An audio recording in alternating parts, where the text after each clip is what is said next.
Caos, morte e destruição. Desde o começo da Primeira Guerra Mundial, a humanidade sofreu com mais de 100 anos de guerras. Os custos dessas guerras são impressionantes. Mas às vezes o preço para manter a paz ou não ir à guerra pode ser ainda maior. A guerra é horrível, mas às vezes é necessária para proteger a sociedade, os direitos humanos e a liberdade. Então, qual é o custo da guerra? Nesta série, contabilizaremos o preço monstruoso desse século de conflitos.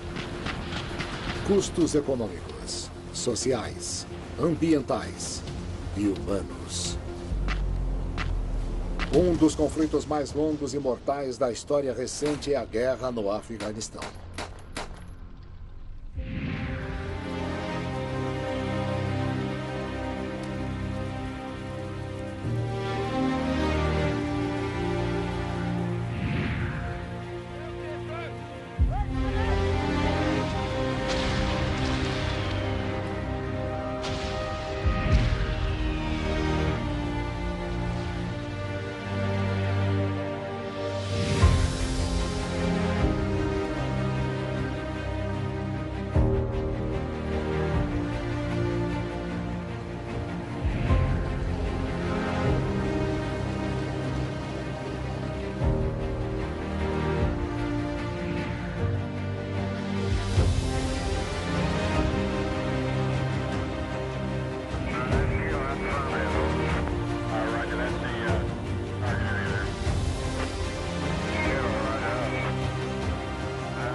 Nós perdemos tudo nas nossas vidas por causa da guerra.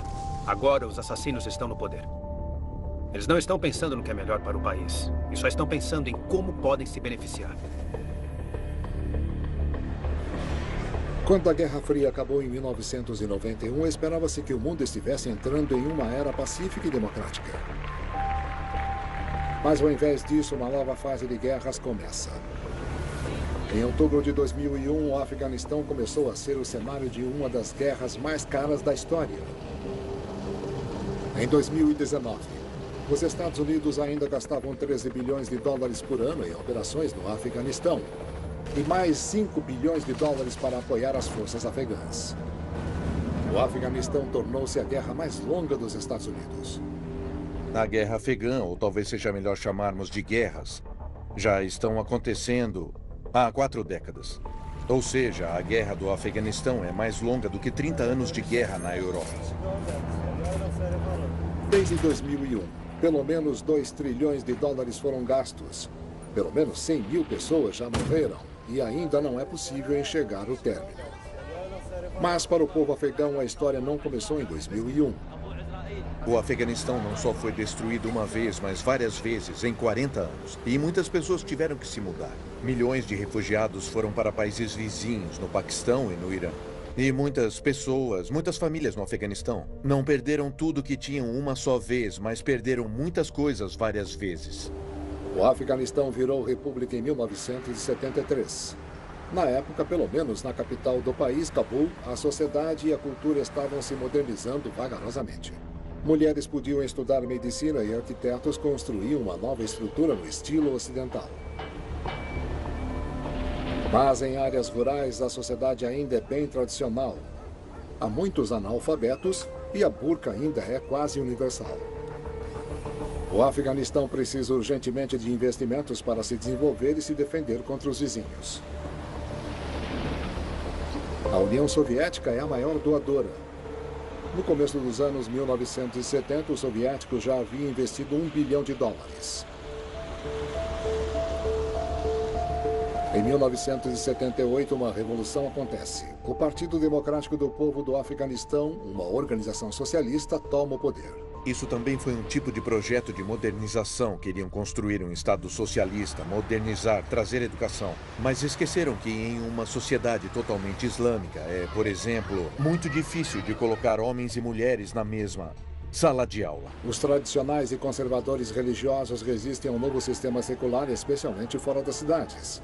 Então, em 1979, a União Soviética invade o Afeganistão para ajudar a alavancar o novo governo socialista.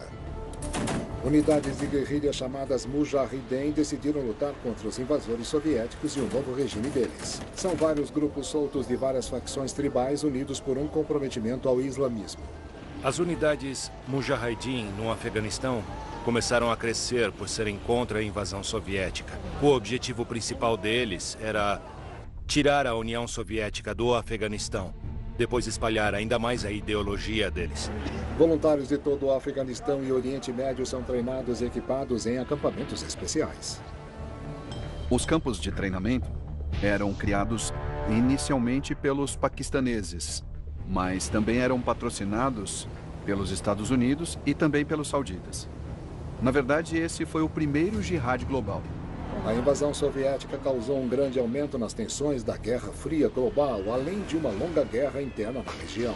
O patrocínio das Mujahideen cresce rapidamente de apenas 30 milhões de dólares em 1980 a 630 milhões de dólares em 1987. E a Arábia Saudita gasta o mesmo que os Estados Unidos todo ano. A Arábia Saudita financia as forças antissoviéticas e apoia a interpretação conservadora do sunismo, também conhecido como o arabismo.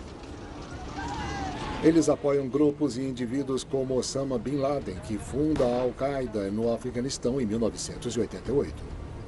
Os sauditas apoiavam a facção mais extrema das Mujahideen, porque eles se aproximavam muito da ideologia deles. Então, Bin Laden foi uma criação da Arábia Saudita.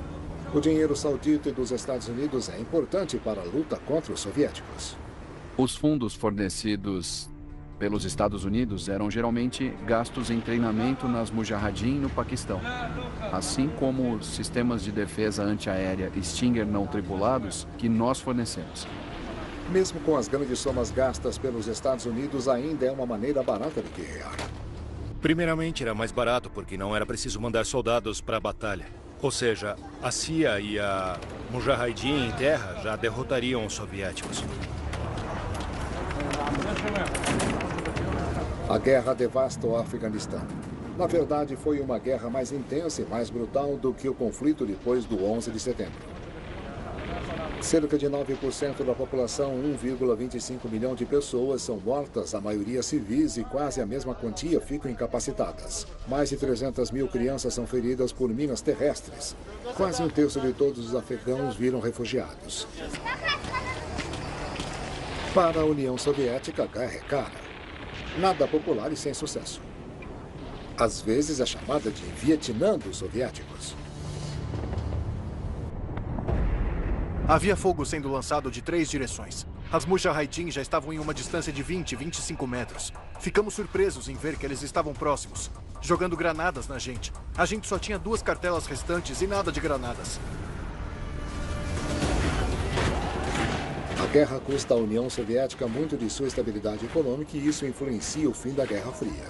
Os afegãos continuam sofrendo em uma guerra civil que não acaba.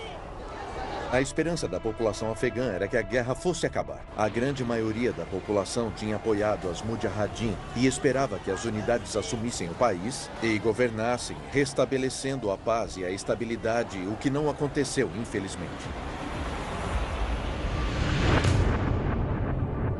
A sociedade afegã é dividida em vários grupos étnicos.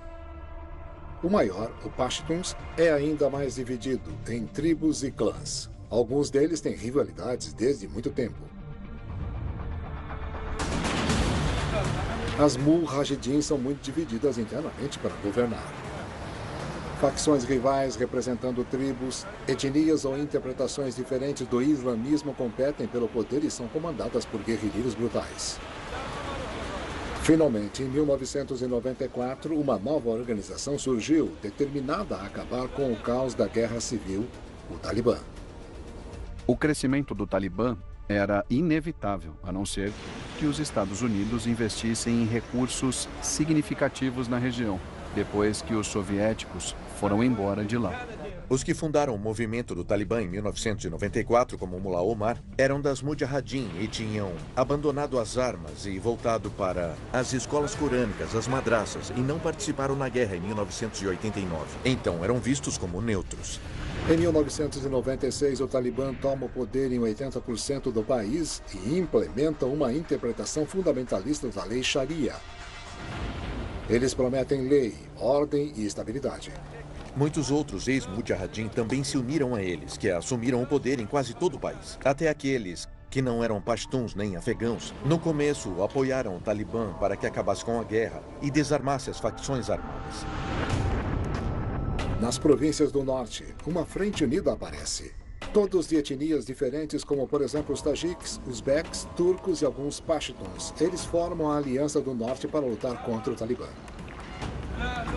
O Talibã, no oeste, era visto como um regime ilegítimo, que era autoritário, totalitarista e sadista em muitas de suas punições. Os direitos das mulheres são suprimidos e liberdades civis reduzidas. O Talibã continuou no poder até o fim dos anos 1990. A vontade do Talibã em continuar apoiando Osama Bin Laden é uma fonte contínua de tensão com os Estados Unidos no final dos anos 1990. O que o Talibã não percebeu no começo é que ele tinha os próprios planos dele. Na verdade, quando ele estabeleceu a Al-Qaeda como um tipo de organização que unia vários grupos do Jihad, a liderança do Talibã começou a suspeitar dele e o líder do Talibã, Mullah Omar, tentou bloquear as atividades de Osama Bin Laden. Bin Laden e Al-Qaeda preparam-se para a guerra. Em 1998, eles declaram que o Jihad está contra os Estados Unidos e bombardeiam as embaixadas no Quênia e na Tanzânia.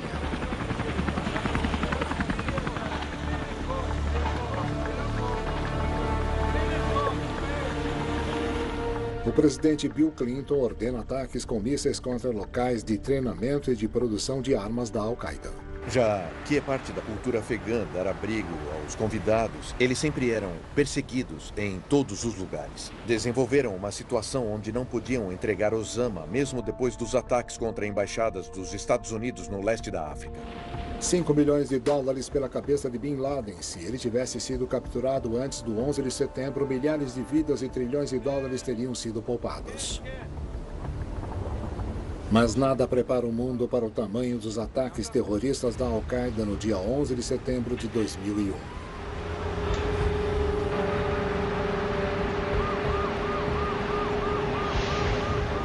Às 8h46 da manhã do dia 11 de setembro de 2001, o voo 11 da American Airlines é jogado na torre norte do World Trade Center em Nova York. 20 minutos depois, um segundo avião bate na Torre Sul e dentro de 1h30, ambas as torres desabam. 2 outros aviões sequestrados colidem e cerca de 3.000 pessoas são mortas depois do ato.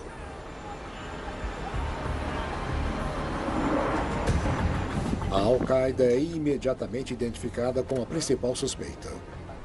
Antes do dia 11 de setembro, o presidente Bush fez campanha pela retração. Ele queria trazer soldados americanos de volta das bases estrangeiras. Depois do dia 11 de setembro, as prioridades mudaram totalmente.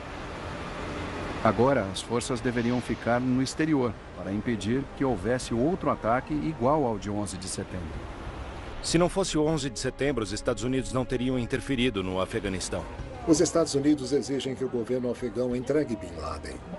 O Talibã recusou-se a enviá-lo. Eles disseram que era injusto presumir que não havia um sistema judicial em um Estado islâmico como o Afeganistão. O que aconteceu foi uma oferta de perseguição a Osama Bin Laden no Afeganistão.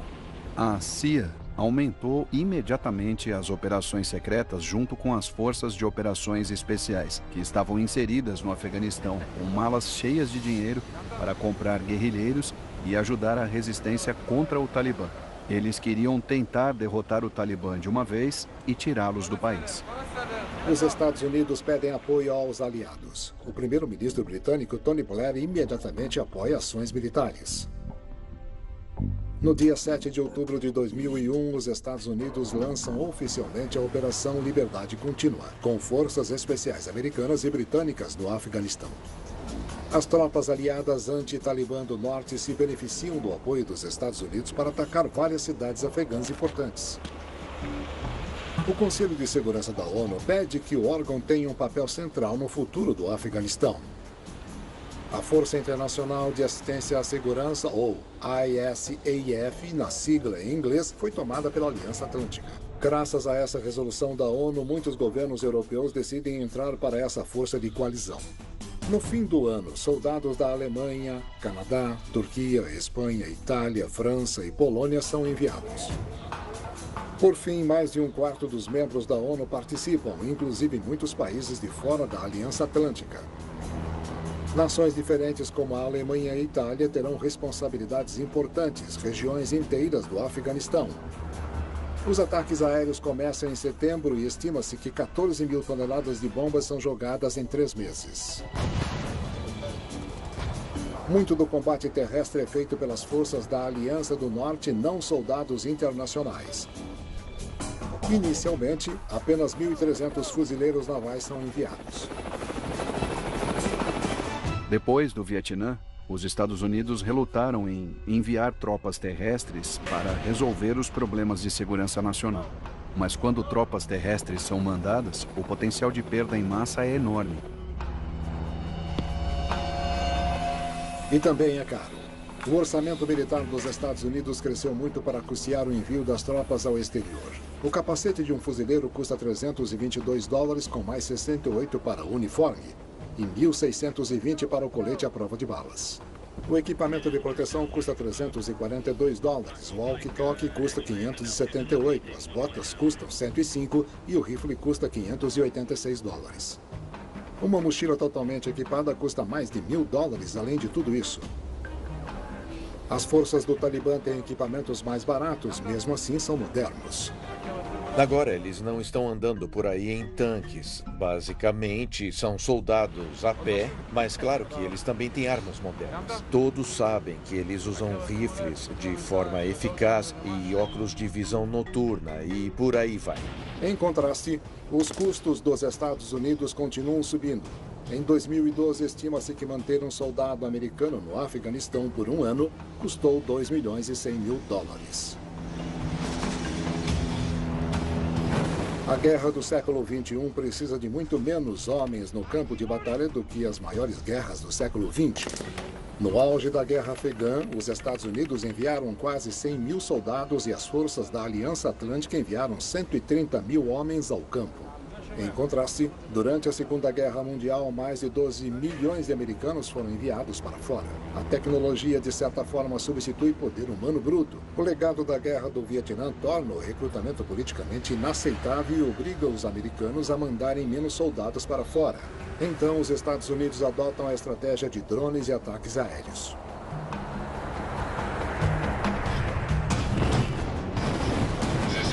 Missão completada com sucesso. Se usarmos um drone, não há piloto. Ninguém corre risco em terra na zona de guerra. É mais barato e coloca menos soldados em risco. O público acaba ficando menos contra. Um drone MK-9 de ataque custa $6,5 milhões. Enquanto cada caça F-35 custa $91 milhões.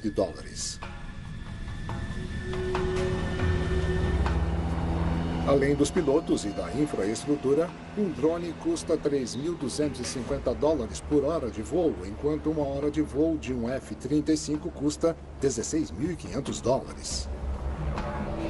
Por um lado, usar drones para atacar faz um presidente achar mais simples entrar na guerra. Todos os países onde os Estados Unidos atacaram com drones reprovaram a ação. E esse sentimento anti-americano foi usado pelos grupos terroristas locais para recrutar membros. Na verdade, os ataques acabam criando mais terroristas do que matando.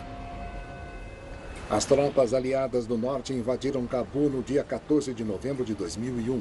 Depois de apenas 3 meses de guerra, o regime talibã entra em colapso em dezembro e um governo interino é criado com o novo presidente Hamid Karzai. Ah, sim, claro. O presidente Karzai concentra-se em promover a estabilidade e garante o crescimento da economia.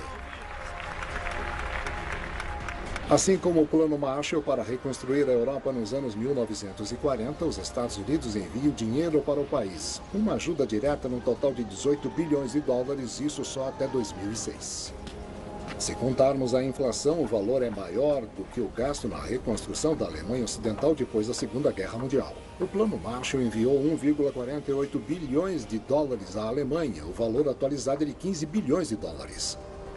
Outras formas de apoio indireto e investimento aconteceram na década seguinte. A reconstrução do Afeganistão custou centenas de bilhões de dólares. Muitos projetos não foram acabados e há muita corrupção. Mas o Talibã não estava destruído, mesmo não controlando mais o país.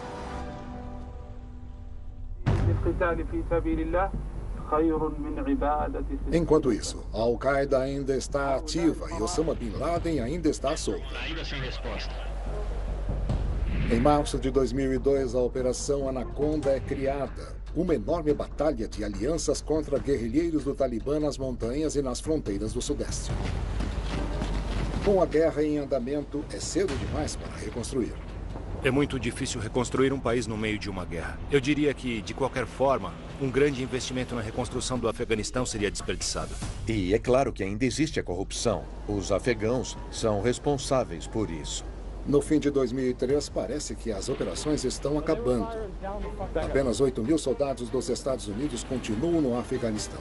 Mas, ao invés da guerra acabar, os poderes ocidentais acreditam que podem completar o processo de transformação do país. Naquele momento, a questão não era só impedir o Talibã, nem garantir que não haveria mais uma plataforma para a Al-Qaeda por lá, mas era transformar a sociedade afegã para que isso nunca mais acontecesse. Eu acho que foi um grande erro a ideia de ocupar um país e transformá-lo em algo novo com uma arma apontada para eles. Mesmo que impor a democracia usando força não tenha dado certo no Vietnã também, a colisão decide forçar uma completa mudança de regime. Mas o Talibã se reorganiza e começa a lutar uma guerrilha mais determinada. De 2003 a 2005, eles abrem programas de recrutamento e treinamento. O Talibã, mesmo que possivelmente derrotado, estava se reagrupando e cuidando das feridas, pronto para reerguer a coalizão e especialmente os parceiros da Aliança Atlântica que tinha no Afeganistão. A coalizão da Aliança Atlântica com os Estados Unidos tenta entender como lutar contra o Talibã de maneira eficaz ou até mesmo saber identificá-lo. Tribos e etnias rivais costumam criar disputas internas entre os militares ocidentais. Alguns guerrilheiros afegãos isolados começaram a se revoltar contra e se afastar dos parceiros de aliança e perseguir o Talibã apenas por benefício pessoal. E isso é algo constante que vemos no Afeganistão. Não é uma guerra nacionalista, é mais uma guerra tribal e étnica.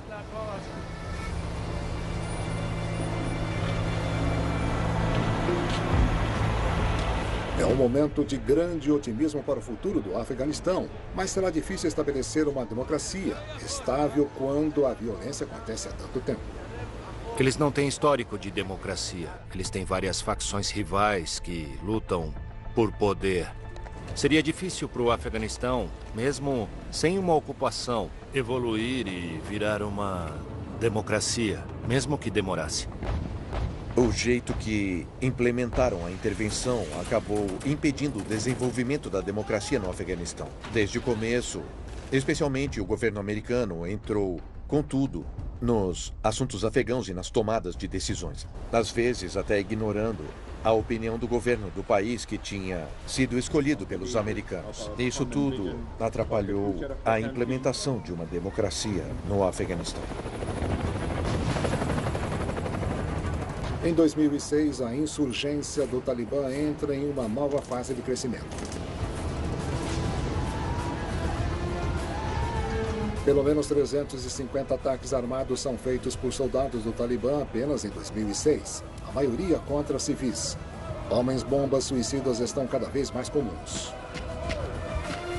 Em 2007, o Talibã já tem 10 mil homens inscritos, inclusive estrangeiros muito motivados que foram até lá para entrar para o jihad.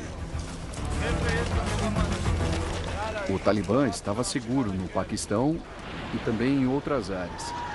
Ele começou a receber fundos e apoio do Estado Islâmico do Paquistão, dos iranianos e de outros da região. E foi dessa forma que ele conseguiu se reerguer. O Paquistão também fornece esconderijo para o homem mais procurado pelos Estados Unidos, Osama Bin Laden. O sucesso dele em não ser capturado elevou o moral dos jihadistas. Mas entre 2001 e 2018, mais de 42 mil soldados da oposição, inclusive do Talibã, foram mortos no Afeganistão. Ao mesmo tempo, eles causaram 58 mil mortes no Exército Nacional Afegão. Eles têm uma base forte de recrutamento e, mesmo com as mortes que sofreram nos últimos 18 anos, sempre recrutaram pessoas novas. Sempre. O Talibã recruta principalmente de forma local, dentro da própria comunidade. Então, há um forte laço de sangue entre os guerrilheiros. Há os componentes ideológicos do jihad islâmico. Isso atrai muito tanto a população quanto os moradores locais. Há também uma divisão étnica e tribal. As forças dos Estados Unidos e da Aliança Atlântica são vistas como invasoras estrangeiras. Estamos aqui para destruir os britânicos. Vamos caçá-los e matá-los. Não aceitamos a alegação de que estão aqui para reconstruir nossa comunidade. Não fizeram nada por nós. O governo central afegão luta para conseguir revidar, enquanto a região de Cabul está controlada, as áreas mais ao longe do país são difíceis de governar. O governo de Cabul é o governo de Cabul, não é o governo de Helmand ou o governo de nenhuma outra área. É preciso enfatizar a liderança tribal, especialmente dos Pashtuns. Então, a ideia de um Estado centralizado, sem um sistema federalista que comandaria os locais, não funcionaria no Afeganistão. Depois de décadas de guerra, a economia do país está em frangalhos. Um setor que ainda lucra é o comércio de ópio. Em outubro de 2001, quando a invasão começou, mais de 74 mil hectares de campos de papoula de ópio existem no Afeganistão. Em 2017, esse número chegou a 328 mil hectares, a maioria deles em Helmand e nas províncias do sul. Helmand também é o coração da revolta talibã. 90% do fornecimento de heroína do mundo agora origina-se do Afeganistão. A maioria dele está nas mãos do Talibã. Para os fazendeiros pobres, nenhum outro tipo de cultivo dá tanto lucro. Então as pessoas continuam plantando. O ópio preenche um terço do PIB afegão e oferece 600 mil empregos integrais. Mas a heroína também é elemento importante nas finanças da Al-Qaeda e do Talibã, que cobram um imposto de cerca de 20% em todo o ópio produzido nas áreas controladas por eles. 60% de todas as finanças do Talibã vêm da heroína. Eles cultivam a papoula, vendem e fabricam a droga. Eles traficam pelas fronteiras, tanto pela fronteira iraniana quanto pela do Paquistão, e eles conseguem chegar até o sul da Europa. Até o governo oficial afegão depende da renda vinda das drogas. Em 2017, os Estados Unidos tentam destruir a indústria do ópio com ataques aéreos focados, a Operação Tempestade de Ferro. Mas os custos são elevados e os efeitos são pequenos. Os ataques aéreos miravam nas fábricas de processamento, não as plantações. Às vezes, casas ou fazendas eram atingidas sem querer, não os laboratórios de drogas. Mesmo que muitos laboratórios tenham sofrido, eles conseguiam reconstruir e reabrir rapidamente.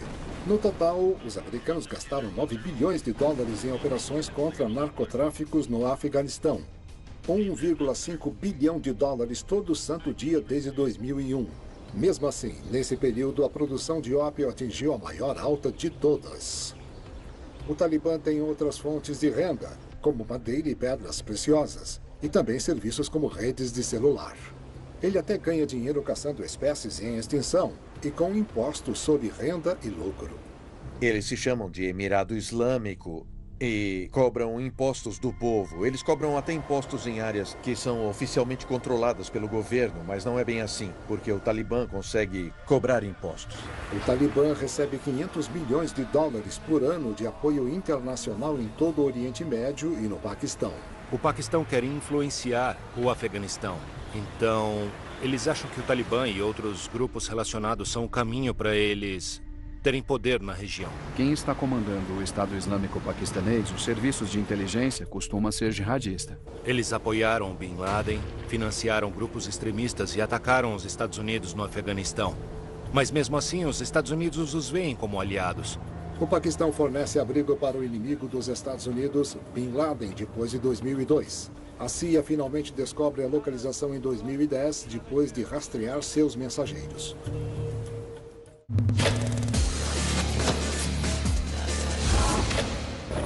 Nas primeiras horas do dia 2 de maio, uma ação da Marinha e da Tropa de Operações Especiais consegue encontrá-lo e matá-lo.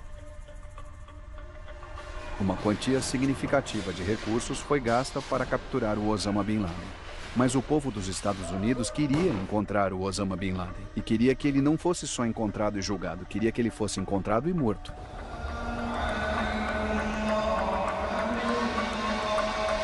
Depois de 2006, os custos dos Estados Unidos crescem dramaticamente. De cerca de 40 bilhões de dólares em 2008, os gastos com a guerra no Afeganistão chegam a 120 bilhões, apenas em 2011. O número de soldados também aumenta. Em 2007, George W. Bush manda um ataque silencioso de mais de 4.500 soldados americanos. Com o aumento da taxa de mortalidade em 2009, o novo presidente dos Estados Unidos, Barack Obama, anuncia que até o final do ano, um total de 100 mil soldados seriam enviados. E mais 60 bilhões de dólares haviam sido aprovados para o Afeganistão. A Aliança Atlântica também manda mais 7 mil soldados. Os custos crescentes nos Estados Unidos com o Afeganistão estão nas novas tecnologias do Exército. O principal avanço tecnológico por causa da guerra do Afeganistão foi o aumento das capacidades dos drones, a coleta de dados, especialmente em sinais de inteligência, a proteção pessoal e individual de soldados pelo colete à prova de balas e também veículos blindados, resistentes até a minas. Os veículos são um grande custo para o exército americano. Um jeito de cortar gastos nos Estados Unidos é enviar soldados particulares, não tropas americanas. Desde a Guerra do Vietnã, os Estados Unidos dependem deles cada vez mais. Em uma situação quase impossível, enviar mais homens seria essencial. Dava para contratar ex-agentes especiais, mas isso também teria efeito político. As pessoas não querem saber sobre soldados contratados, elas se importam com soldados de verdade. Desde 2007, geralmente há mais soldados particulares do que soldados do exército no Afeganistão. Já chegaram a ser 120 mil em um dado momento. Em 2010, mais particulares foram mortos do que soldados do exército. Muitos eram afegãos contratados de lá, mas centenas de milhares de americanos também foram contratados. Os soldados particulares são usados porque são mais baratos. E não é só isso, mas quando a missão acaba, eles vão embora. Mas os soldados e soldadas do Exército têm obrigações de 3, 4 ou 6 anos. Nos últimos 10 anos, o Ministério da Defesa dos Estados Unidos gastou mais de 104 bilhões de dólares em contratações no Afeganistão. Outra prática controversa para economizar é o uso de mortes programadas, agora grande parte da estratégia antiterrorista dos Estados Unidos. Seja usando drones ou mandando um ataque noturno das forças especiais, fica mais barato fazer uma morte programada do que uma guerra convencional.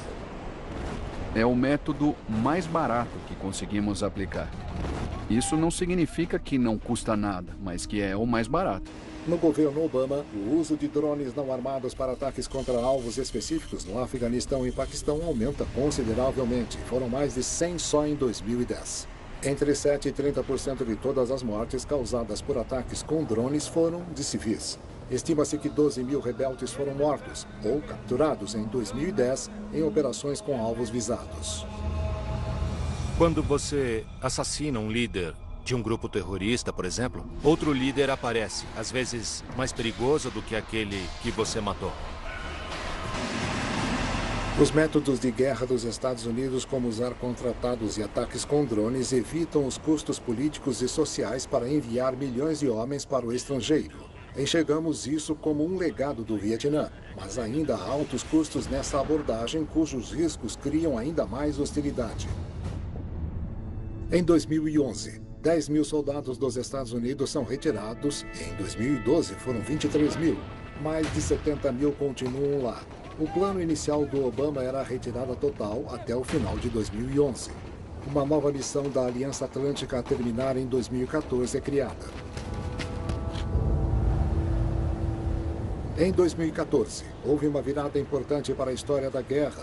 Forças da Aliança Atlântica retiraram-se dos países de combate e a segurança fica nas mãos do governo afegão. Isso criaria um país mais pacífico, estável. Cidadãos europeus, no geral, abraçam a retirada. É um bom momento para analisar a guerra do Afeganistão. Houve sucesso? Quanto custou? A intervenção dos Estados Unidos depois do 11 de setembro não ajudou em nada o Afeganistão. Algumas coisas até pioraram quando falamos de sociedade. Também sabemos que a taxa de pobreza no Afeganistão, em números de 2018, é a mais alta desde 2003. Então, 1 ano e meio depois do regime talibã ser derrubado, porque então os afegãos entraram em guerra.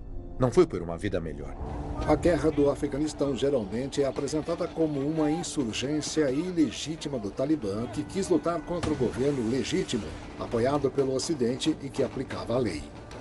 Mas é uma ideia simplista. A realidade é muito mais complexa. Envolve vários conflitos tribais, étnicos, políticos, pessoais e religiosos.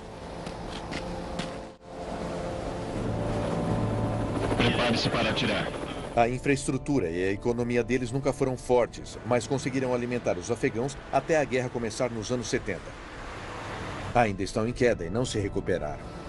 Depois da Segunda Guerra Mundial, o Japão e a Alemanha conseguiram virar democracias. Mas os dois tiveram forte crescimento econômico. Com uma crise econômica vigente, o Afeganistão continua instável.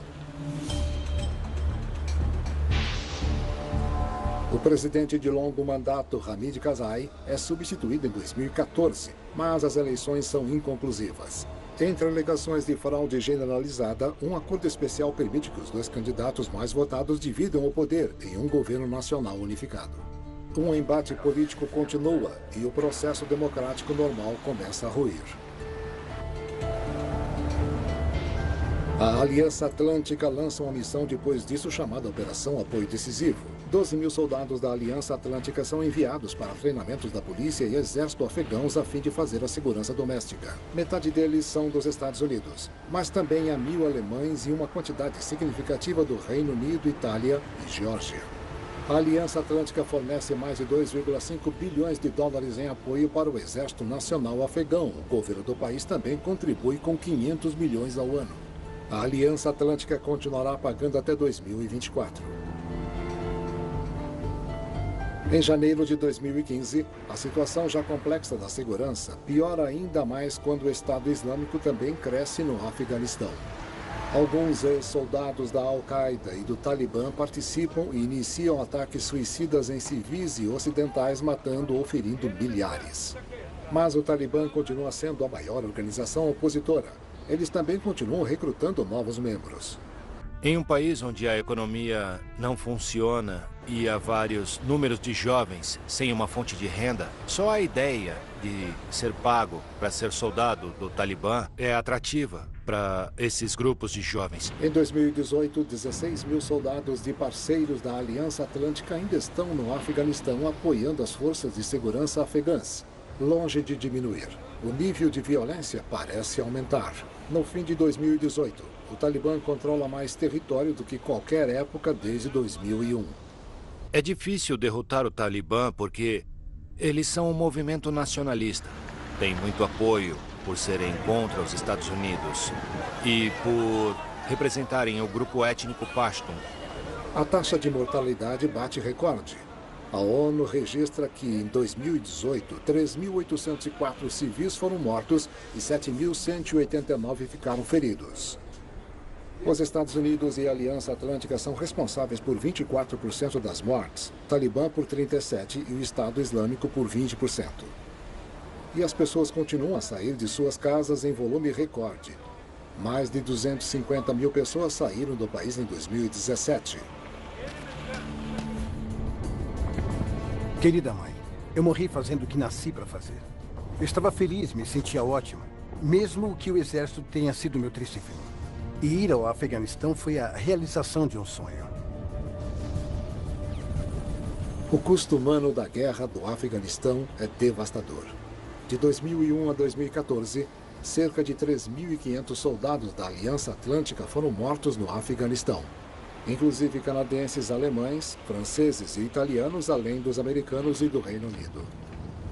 Mas o exército afegão já perdeu 10 vezes mais soldados.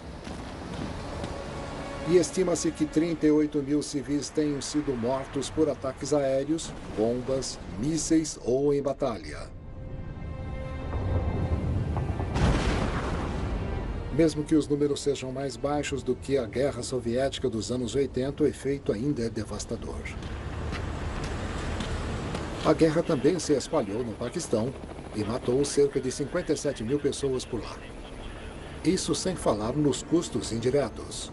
A destruição de casas, infraestruturas e hospitais, falta de comida, água e remédios, morte de médicos e familiares. Tudo isso levando a mais mortes de civis. Mais de 5 milhões de refugiados saíram do Afeganistão nas últimas 4 décadas. O país foi a maior fonte de refugiados, com um recorde de 32 anos na época. Em 2019, ainda havia cerca de 2,5 milhões de refugiados afegãos que não conseguiam voltar para casa, inclusive centenas de milhares de crianças. A maioria está no Paquistão ou Turquia. Os custos financeiros também estão altíssimos. Apenas as operações de combate britânicas custaram 55 bilhões de dólares até o final de 2013. São 3 mil dólares para cada casa do Reino Unido. Entre os anos de 2006 a 2013, o Reino Unido gastou mais de 22 milhões de dólares por dia apenas na província de Helmand. O custo da participação alemã até 2011 está calculado entre 29 e 53 bilhões de dólares no total, ou cerca de 3 bilhões ao ano, sem contar com o fato de que 70% dos cidadãos alemães serem contra a guerra. O governo afegão luta para diminuir o peso do seu papel na guerra. Menos de 2% do PIB é gasto com os militares, uma média de cerca de 200 milhões de dólares por ano. Os danos à economia nacional são incalculáveis. As maiores quantias de todas foram gastas pelos Estados Unidos, que se apropriou e alocou um total de 4,9 trilhões de dólares para custear a guerra de 2001 a 2019. A média de gastos com militares é de 3,5% do PIB nesse período, mas atingiu um pico de 4,7% com o PIB em 2010. A guerra afegã foi paga basicamente com nossos cartões de crédito, o cartão de crédito nacional, porque não há impostos dedicados a isso. Impostos estão diminuindo enquanto estamos em guerra. E os juros da dívida relacionada à guerra americana são agora quase 200 bilhões por ano. Na verdade, os juros da dívida vão começar a ficar maiores que o orçamento do Pentágono. 2 trilhões de dólares foram gastos em operações de contingência internacionais. Desse valor, pelo menos 975 bilhões foram gastos no Afeganistão. É mais do que o valor gasto no Iraque. É um orçamento separado, não é analisado com cuidado como o orçamento do Pentágono. Eles jogam várias coisas no orçamento que não são relacionadas a guerras, só porque eles podem. Evitar pagar a guerra com impostos torna tudo mais fácil para evitar as críticas públicas. Se soubessem que isso tudo ia ter custo, se soubessem que milhares de dólares sairiam dos impostos deles todo ano para pagar a guerra, geraria mais resistência. Mas se você tem um déficit, não há dor econômica imediata para o contribuinte. Os cuidados com veteranos também são um grande custo. Graças à medicina moderna, poucos soldados são mortos em batalha hoje e muitos deles sobrevivem mesmo feridos. Mas esses cuidados e apoio no longo prazo são muito necessários. A administração dos veteranos é hoje a segunda maior agência do nosso governo, depois do Pentágono. Ela gasta mais de 200 bilhões ao ano e não consegue fazer o que os veteranos precisam. O custo da guerra para veteranos como pessoas e suas famílias é alto. Costuma vir em deficiências físicas e também deficiências cognitivas, como estresse pós-traumático e traumatismos cranianos. Além de ferimentos físicos, estamos observando que ferimentos cognitivos são igualmente debilitantes ou até mais. Os veteranos da guerra do Afeganistão estão mais propensos a ter doenças mentais, vício em drogas e álcool, sofrer acidentes e ficar sem teto do que o resto da sociedade. As famílias passam por mais divórcios, violência doméstica e abuso de menor. Ouvimos bastante sobre os 22 suicídios por dia que são registrados entre veteranos, mas estamos notando agora que membros da família, cônjuges e crianças, parentes de veteranos que ficaram tanto tempo na guerra, também estão encontrando uma solução no suicídio. Os Estados Unidos já gastaram 160 bilhões de dólares em assistência médica e aposentadorias por invalidez, e a guerra ainda nem acabou. O custo dos cuidados com veteranos de guerra atingiu um pico de 30 a 40 anos depois do fim do conflito. Quanto mais velhos ficam, mais precisam de apoio. O Reino Unido gastará 360 milhões de dólares para dar apoio aos veteranos amputados. O orçamento para veteranos do Afeganistão pode ainda crescer até 2060. Já é o quarto item de maior gasto federal nos Estados Unidos. Um par de próteses para as pernas custa em torno de 50 mil cada e acho que ainda pode ser mais caro. O valor é só da prótese, sem contar que o carro precisa ser adaptado, a casa precisa ser adaptada. Nos obrigamos a gastar $1 trilhão para ajudar veteranos do Iraque e Afeganistão nos próximos 30 ou 40 anos. Boa parte do nosso déficit vem do custo dessas nossas guerras. Mas para os veteranos feridos do exército afegão, aliado dos Estados Unidos, a vida é muito mais difícil. Não há um tipo de instituição para os tais veteranos no Afeganistão.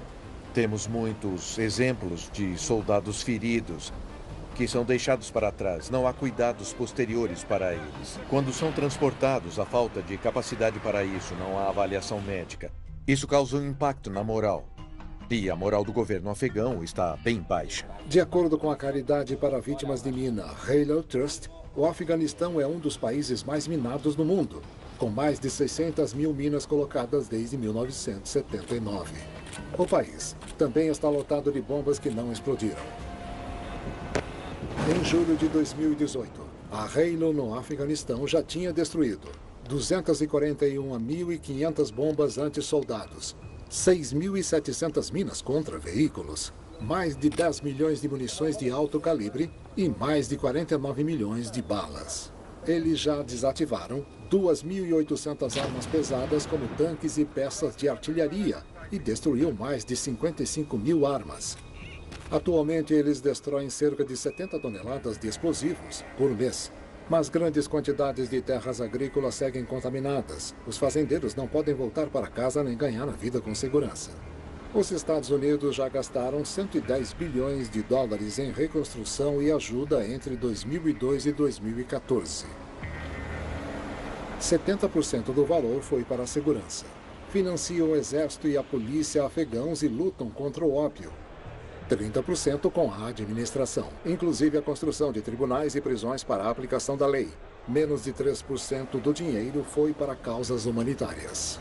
A elite afegã precisa ser cobrada, porque ela também é parte do problema. Eles usam a guerra para enriquecer, numa proporção além da nossa imaginação. E muitos deles ainda estão interessados na continuidade da guerra, para que eles possam lucrar com isso. 7 balas acertaram a parte de cima do meu corpo. Mas mesmo depois de curada, eu entendi que a guerra não define uma nação ou uma pessoa. Os milhões de afegãos que sofrem há décadas pela guerra tiveram coragem de encarar as perdas e o sofrimento. O Afeganistão está em guerra há 40 anos. É mais de 2 vezes a maior guerra que os Estados Unidos já lutaram. O Afeganistão mal tem uma economia no momento, que não seja o ópio e a ajuda estrangeira. Isso vai custar para a região por muito tempo. O Afeganistão, daqui 20 ou 30 anos, pode ser um país pacífico e estável. Pode não ser o que os Estados Unidos chamam de pacífico, estável e próspero dessa maneira. Assim como o Vietnã ainda tem um regime autoritário e o Partido Comunista ainda está no poder. Contudo, é um lugar bem diferente do que era em 1975. Não podemos esquecer que os afegãos são as maiores vítimas nas guerras do Afeganistão. Não há uma família afegã que não tenha sofrido muito com isso. Há danos materiais, mas as pessoas também estão sendo mortas e mutiladas. E as vidas delas estão sendo muito afetadas.